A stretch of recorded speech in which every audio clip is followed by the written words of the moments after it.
World Hindu press. हाँ, world Hindu press, yes done. ये हिंदू है, ये मुसलमान है, पर ते एक देश आहे। आपला व्यवसाय संकटात सापडलेला आहे हे कळल्यानंतर तेथील म्हशीचे घाऊक विक्रेते आहेत ते सलीम सर आपल्यासोबत आहेत। सलीम भाई नमस्ते, आपलं स्वागत आहे। नेमका प्रश्न सरकारकडे रेंगाळलेला आहे आणि तुमचा सगळा व्यवसाय संकटात आहे। सरकारला नेमकं काय आवाहन कराल?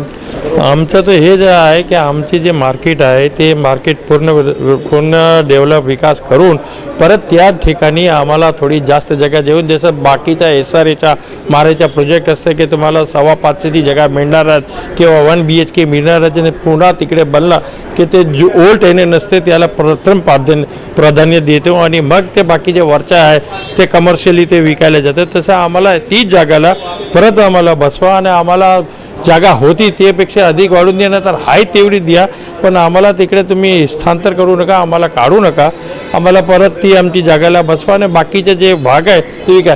जसे बाकीचे इतर जे स्लम्स डेव्हलपमेंटमध्ये तुमचे जे रेसिडेन्शियल झोपडपट्टीमध्ये तुमचे जसे एक नियम असते ती नियम आम्हाला पाहिजे ना, आम्हाला ठिकाणी हलवू नका।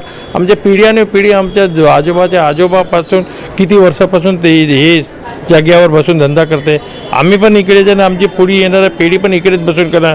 म्हणजे आमची विनंती होती की आम्हाला इकडे हाकलू नका, परत तुम्हाला काय करायचं असं कोणाला द्यायचं असं द्या, पण आम्हाला नंतर परत ते मार्केट तुमची बांधली गेली तर आम्हाला ते तिकडेच बसवा।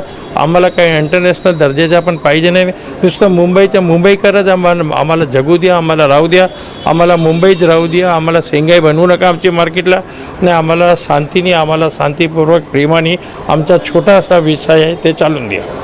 सरकार लाडकी बहीण म्हणून राज्यातील भगिनींना महिलांना आपल्या परीने मदत करतात, सहकार्य करतात, मग ते आर्थिक सहकार्य असो किंवा अन्य मार्गाने होणारं सहकार्य असो। मग कोळीवाड्यातील ज्या मासे विक्री करणाऱ्या लाडक्या बहिणी आहेत त्यांच्यासाठी सरकारने नेमकं काय पाऊल उचललं पाहिजे? याच पाऊल उचललं पाहिजे की सरकारने हे जे महिला कोळी संघ आहे आमच्या इकडे, जे आमच्याकडे पासरे की मावरे घेऊन जाते, ते पण लाडकी बहीण महिला कोळी योजना अंतर्गतच त्याला तुम्ही आर्थिक सहाय्य न दिल्या पण त्याला व्यवसाय तुम्हाला त्यांचं जे पोट जीविका त्यांची असते ते चालू ठेवून द्या, राहून द्या, आणि त्याला मुंबईमध्ये त्यांचे जे बसलेले होते ती जागेवर त्याला व्यवसाय करून द्या, त्याला 2 पैसे 2 घास काढू द्या, आपला पोरे बारेचा पोट भरू द्या। ती जी होती आणि तुमची ही बहीण आहे म्हणजे देवाबाईची ही बहीण आहे महिला कोळी संघ लाडकी बहीण योजना, त्या दृष्टीने त्याच्यावर तुम्ही बघून आणि त्याला तुम्ही चांगल्या मार्गाने त्यांचं भविष्य उज्ज्वल करून द्या। देवाभाऊंची लाडकी बहीण कोळी मासेमारी विक्री करणाऱ्या भगिनी आहेत आणि त्यांच्यावरती अन्याय होता त्यांना न्याय मिळवून द्यावा असं स्पष्ट म्हणणं सलीम भाई यांचं आहे।